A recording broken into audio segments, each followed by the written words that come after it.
Hi అండి, అందరూ బాగున్నారు అనుకుంటున్నాను. అందరికీ తెలిసే ఉంటుంది మన FA1 ఎగ్జామ్స్ చాలా పెద్ద డిస్కషన్ జరిగింది. ఉంటాయా ఉండవా, all of sudden FA1 exams conduct చేస్తారా, అసలు ఇది ఎలా ఏంటని చాలా రకాల డిస్కషన్స్ వచ్చినాయి. ఈ రోజు మధ్యాహ్నం అయితే ఒక అప్డేట్ అయితే వచ్చింది. ఇది గవర్నమెంట్ సెక్టార్స్ నుండే వచ్చింది మాకైతే, లోకల్ డిఈఓ నుంచి. ఎగ్జామ్స్ పోస్ట్ పోన్ చేశారు.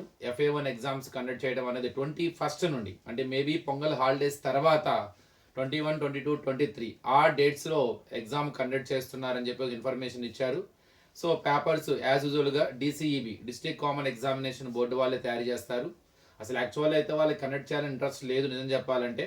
సో వాళ్ళు డైరెక్ట్ పబ్లిక్ ఎగ్జామ్స్ కండక్ట్ చేయాలనుకున్నారు. కానీ ఈ మధ్యలో డిస్కషన్ రావటం FA1 ఎగ్జామ్స్ కండక్ట్ చేయాలి. సో ఈ మధ్యలో సరిగా కొంతమందికి టైం సరిపోదు, సిలబస్ అవ్వలేదు కదా, మొన్నే కదా ఆన్లైన్ క్లాసెస్ స్టార్ట్ అయినాయి, ఆఫ్లైన్లో స్టార్ట్ అయినాయి. ఆ ఇన్ని డిస్కషన్స్ అన్ని విన్న తర్వాత they wanted to post phone it. ఇంతకుముందు సరిగా మనకి ఇంటిమేషన్ ఇవ్వకుండా సో చేశారు కాబట్టి ఇవన్నీ కన్సిడర్ చేసి వాళ్ళు పొంగల్ హాలిడేస్ తర్వాత పెడదాన్ని డిసైడ్ అయ్యారు. సిలబస్ అయితే మ్యాథ్స్కి అనుకున్నట్టుగానే real number, sets, statistics, trigonometry మొత్తం ఉండకపోవచ్చు అండి. మొదటి 2 ఎక్సైజ్ వరకే ఉండొచ్చే అవకాశం ఉంది. సో మొత్తం ప్రాక్టీస్ చేయండి, నో ప్రాబ్లం అందులో.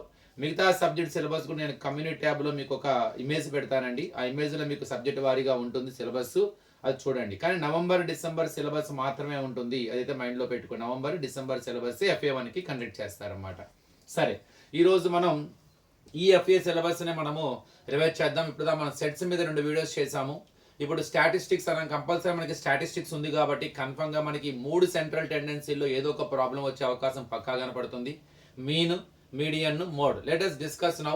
For only one data, I am going to find out mean, median, mode. First, mean.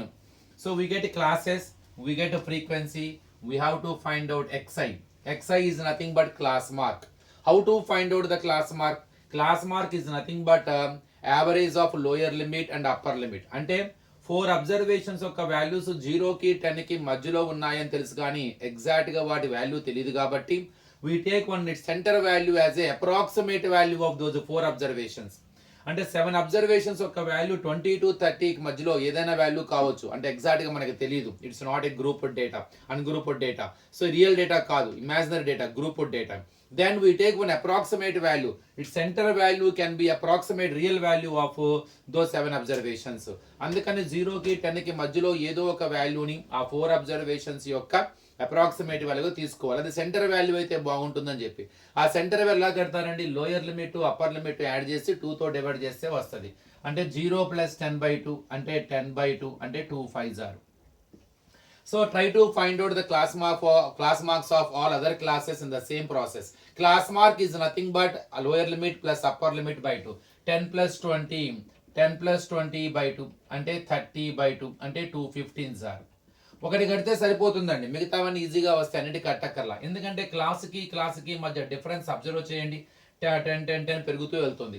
కాబట్టి ఎప్పుడైతే ఇలా ఒకే కాన్స్టెంట్ వాల్యూతో ఫిక్స్డ్ వాల్యూతో ఇంక్రీజ్ అవుతూ ఉంటుందో అప్పుడు మాత్రమే ఈ ట్రిక్ అప్లై చేయండి. If the difference is not same, then you go for try to find out actual class marks by following actual process. కానీ ఇక్కడ కనుక ఒకటే కాన్స్టెంట్ వాల్యూ అలా డిఫరెన్స్ కనుక ఉంటే సింపుల్గా 10 పెంచుకుంటారు. 5కి 10 యాడ్ చేస్తే 15, తర్వాత 25, తర్వాత 35, 45, 55, 65 ఇలా నీట్గా మీరు క్లాస్ మార్క్స్ ఒకటి కడితే మిగతా అన్ని ఫ్రీ అనమాట. So by 1 so get all అని ఆఫర్ అన్నమాట ఇక్కడ. కానీ don't forget the classes must have same difference between them. Next ఇక్కడ యాక్చువల్లీ డిఐ కడతారండి. డిఐ లేకుండా డైరెక్ట్ విఐ కట్టచ్చు, ఏం కాదు. UI is equal to xi - a/h. మీరు డిఐ కనుక వాడితే అప్పుడు యుఐకి formula di/h. Without using di, if you want to do mean, directly you can use the formula UI is equal to xi - a/h. ఇంతకు UI కావాలంటే first of all మనం xiని ఏదో ఒక దాన్ని మనం సెలెక్ట్ చేసుకోవాలి ఏగా. నిజానికి క్లాస్ మార్కుల్లో దేన్నైనా సరే you can take it as a, it is your విషయం, you can take any one అమ్మ. కానీ చాలా మంది మధ్యలో తీసుకోమంటుంటారు. అదేంటంటే జస్ట్ అలా తీసుకోవడం మూలంగా we get the convenience in the calculation part. అంటే క్యాలిక్యులేషన్ పార్ట్ లో కొద్దిగా ఈజీగా ఉంటుంది, మనకి ఇబ్బంది పెట్టకుండా క్యాలిక్యులేషన్ పార్ట్ మనకి ఈజీగా ఉంటుంది అన్న ఉద్దేశంతో better to take approximate middle xi as A, అంతే తప్ప there is no condition that we must take middle one only as A, no. So you can take any xi as A, అది గుర్తుపెట్టుకోండి. ఏదో ఒకదాని మధ్యలో అనుకున్నాం కదా ఏ. ఇప్పుడు ఎలా కనుక్కోవాలి యూఐ? ప్రతి దాంట్లో నుంచి ఏని సబ్ట్రాక్షన్ చేసి హెచ్తో డివైడ్ చేయాలి. హెచ్ అంటే ఇక్కడ height of the class.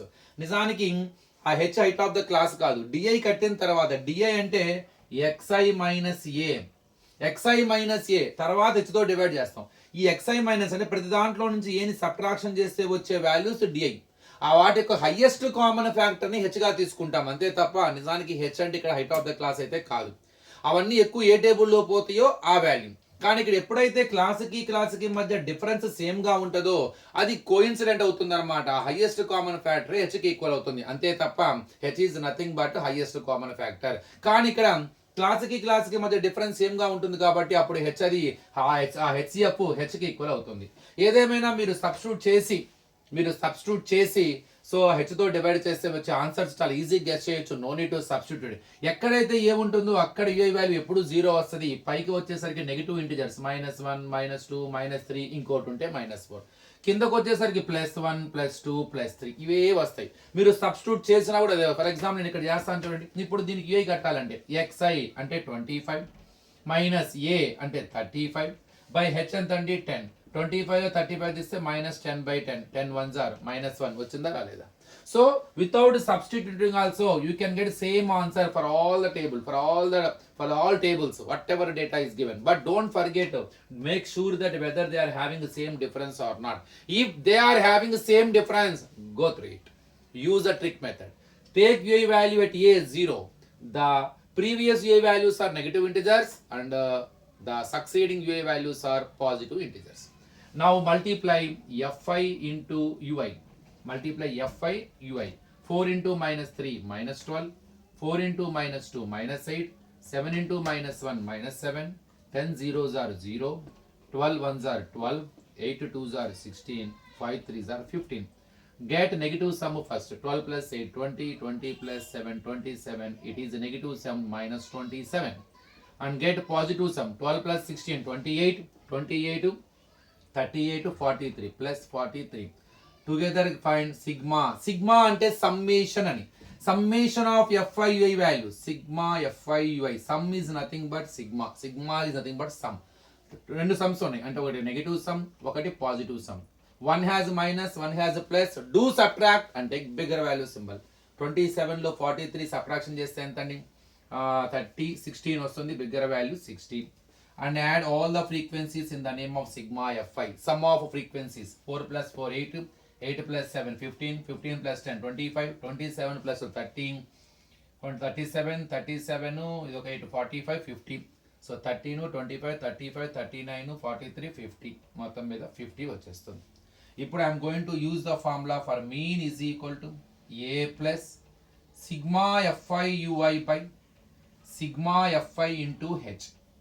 A is nothing but assumed mean. We have taken 35 xi. We take any one xi as a 35.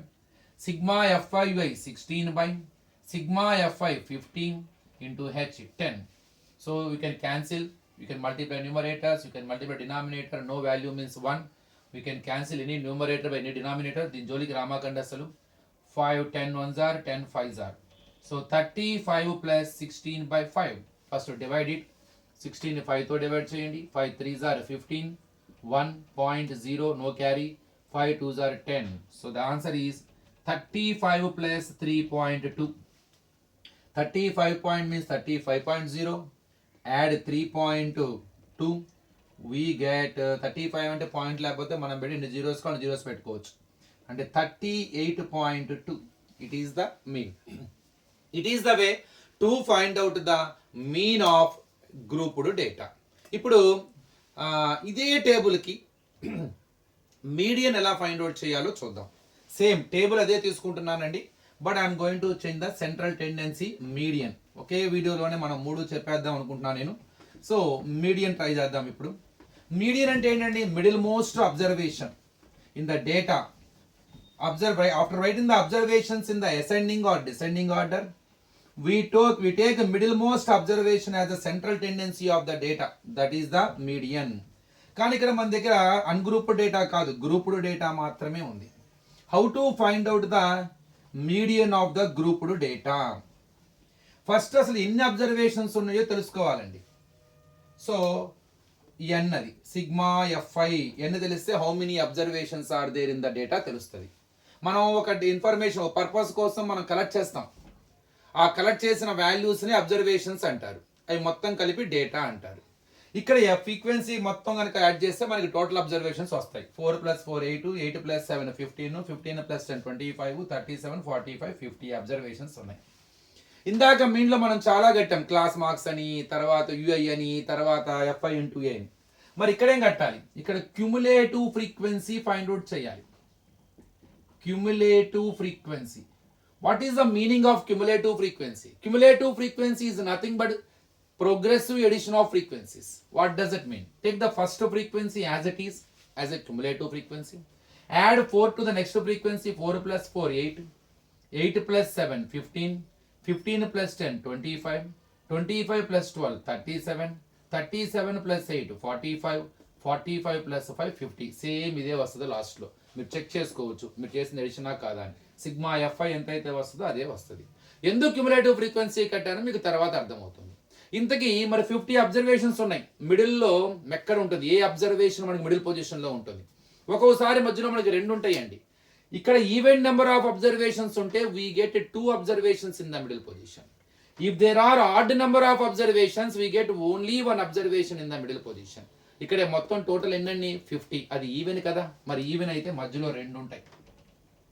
Since N is even, median is equal. ఆ మధ్యలో ఏ observations మనకి ఏ place లో ఉన్న observations మనం median ఏ రెండు observations అయితే మధ్యలో మిగిలాయి అనుకుంటున్నాము వాటి పొజిషన్ కనుక్కోవాలి. వాటికి ఫార్ములా ఒకటి n/2th ప్లేస్ లో ఉంటుందండి, ఒకటి n/2 ప్లస్ నా పక్కనే ఉంటుంది n/2 + 1th. సో ఇక్కడ n/2 అంటే ఎంత అండి? 50/2 అంటే 25 అంటే 25 అంటే 25th అండ్ 26th అబ్జర్వేషన్స్ మనకి మీడియన్ అవుతాయి. ఇంతగా మనకి మీడియన్ చెప్పట్లేదు, జస్ట్ మీడియన్ ఎక్కడ ఉంటుంది, ఏ అబ్జర్వేషన్స్ మనకి మీడియన్ అవుతుంది, ఆ అబ్జర్వేషన్స్ యొక్క వాల్యూస్ మీడియన్ అవుతాయి. ఇక్కడ వాల్యూ చెప్పట్లా, but where what observations are in the middle position. So the observations which are in the middle position, what are those those positions చెప్తుంది అంటే ఈ ఫార్ములా. అది ఈవెన్ కాబట్టి 2 ఉంటాయి. అందులో దాన్ని n/2th ప్లేస్, ఇంకొకటి n/2 ప్లస్, అంటే మొత్తం 50 కదండి. 50లో ఎన్నవది మనకి కరెక్ట్గా మధ్యలో ఉంటుంది. ఏ 2 మధ్యలో ఉన్నాయి, ఒకటి 25th, 26th, 2 ఉంటాయి. అదే ఆర్డ్ కనుక అనుకోండి 49 ఏ 47 ఏ 51 అనుకో, ఆర్డ్ అనుకోండి మధ్యలో ఒకటే ఉంటుంది. దానికి formula n + 1/2th observation to know that its position. So these are the formulas which give the position of the observation which is in the middle. So according to the even or odd, you come to know that how many observations are there in the middle position. If there are even number of observations, we get 2 observations in the middle position. If there are odd number of observations, we get only 1 observation in the middle position. To know their positions, these are the formulas to use. So okay, మొత్తం మీద 25 26. ఇప్పుడు ఈ 25 26 observations యొక్క values ఏ గ్రూప్లోకి వచ్చుంటాయో కనుక్కోవాలి. ఎందుకంటే మన values తెలియవు కానీ రేంజ్ తెలుసు. ఈ రేంజ్లో మొదటి 4 అబ్జర్వేషన్స్ ఉన్నాయి, ఇంకో 4 ఇందులో ఉన్నాయి, ఇంకో 7 ఈ రేంజ్లో ఉన్నాయి, ఇంకో 10 అబ్జర్వేషన్స్ ఈ రేంజ్లో. మరి మనకు కావాల్సిన 25th 26th అబ్జర్వేషన్స్ యొక్క వాల్యూ ఏ గ్రూప్లోకి వచ్చింది, దానికి యూజ్ అయ్యేదే క్యుములేటివ్ ఫ్రీక్వెన్సీ. ఎట్లా అండి? మొదటి 4 అబ్జర్వేషన్స్ ఇందులో ఉంటాయండి. From 5th observation to 8th observation, they lie in this group. Those values are lying in this group, in this range, in this class interval. From 9th observation to 15th observation ఇక్కడికి వస్తుందండి. So from 16th observation to 25th observation ఇక్కడ చిన్న confusion వస్తుందండి మీ అందరికి. 26th మరి 25 ఇక్కడ ఉంటే 26 ఇలా ఇవ్వకూడదు, కన్ఫర్మ్గా ఇవ్వకూడదు. కానీ ఇక్కడ ఇచ్చారు అంటే ఒక అబ్జర్వేషన్ దీనిలోకి వెళ్ళింది, ఒక అబ్జర్వేషన్ దీనిలోకి వెళ్ళింది. అప్పుడు మీరు ఆప్షనల్గా n/2 మాత్రమే తీసుకోండి. 25th అబ్జర్వేషన్ ఎక్కడుందో మాత్రమే తీసుకోండి. అంటే ఇక్కడ 16th అబ్జర్వేషన్ నుండి 25th అబ్జర్వేషన్స్ దాకా ఈ గ్రూప్లోనే మనకు కావాల్సిన మీడియన్ ఉన్నది. యాక్చువల్గా 2 మ్యాక్సిమం 2 ఒకే గ్రూప్లోకి వచ్చే విధంగానే ప్లాన్ చేస్తాడు. ఇన్ కేస్ అలా వచ్చినా కూడా మీరు n/2 దాని పక్కన కాకుండా n/2 ఎంత అయితే వస్తుందో ఆ అబ్జర్వేషన్ ఏ గ్రూప్ లో వచ్చిందో by using cumulative frequency. So మన క్యుములేటివ్ ఫ్రీక్వెన్సీలో దీని అర్థం అనమాట. 16th అబ్జర్వేషన్ నుంచి 25th అబ్జర్వేషన్ ఈ గ్రూప్, దీన్నే మీడియన్ క్లాస్ అంటారు. So they lie in the class 30 to 40. That is the median class. Median class వస్తే అందులో ఉన్న frequency F. Therefore median class is equal to 30 to 40. ఇప్పుడు అందులో ఆ బాక్స్ కొట్టారు కదండి, ఆ బాక్స్ లో ఉన్న ఫ్రీక్వెన్సీ ఎఫ్, దాని పక్క దాని క్యుములేటివ్ ఫ్రీక్వెన్సీ తీసుకోమాకండి, దాని ప్రిసీడింగ్ పైన ఉన్నది సిఎఫ్. ఆ మీడియన్ క్లాస్ కి లోయర్ బౌండరీ కట్టాలండి. ఒక క్లాస్కి లోయర్ బౌండరీ ఎలా కడతారంటే ఆ క్లాస్ యొక్క లోయర్ లిమిట్, దాని ముందు క్లాస్ యొక్క అప్పర్ లిమిట్ రెండిటిని యాడ్ చేసి 2తో డివైడ్ చేస్తే వచ్చేస్తుంది. How to find out the lower boundary of A class? Lower boundary of A class is nothing but average of it's lower limit and upper limit of it's preceding class. ఇలా ఒక box కొట్టా చూస్తారా, ఈ box లో ఉన్న వాటి రెండింటిని add చేసి 2తో డివైడ్ చేసి సరిపోతుంది. అంటే L ఈజ్ ఈక్వల్ టు 30 + 30/2 అంటే 60/2 అంటే 30. అంటే సేమ్ ఉంటే L వాల్యూ అదే వస్తుంది. అదే 29 30 ఉందనుకోండి 29.5 మధ్యలో వస్తుంది. చాలా సింపుల్.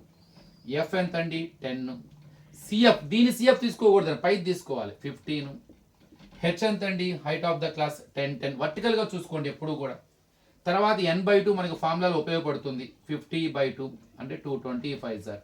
సో మొత్తం టేబుల్ వర్క్ అయితే అయిపోయింది. సో ముందు to know that how many observations are there, you add the frequencies, find the cumulative frequency, check it even or odd. If it is even, we get 2 observations in the middle position. To know that their positions, use the formula n/2 n/2 + 1 and check them, they are lying in which class, and according to that you take that class as a median class, take its frequency as EF, take its preceding cumulative frequency as a CF, find the lower boundary of the median class like the box la draw cheyandi. ఇవన్నీ కూడా నీట్గా రాసుకోండి. Let us use the formula to find out the median. So ఇందాక మనం మీన్కి formula కనుక తెలుసుకున్నాం, A + σ_FI/σ_FI into FI σ_FI/σ_FI into H. Now it is the time to learn the formula. Median is equal to L plus n/2 minus CF/F into H. L already you know, lower boundary 30 plus n/2 25, CF 15, frequency 10, H also 10. 10 ones are 10 cancel. 30 plus 25 లో 15 subtraction చేస్తే 10, that gives 40. So it is a way to find out the median of the given data.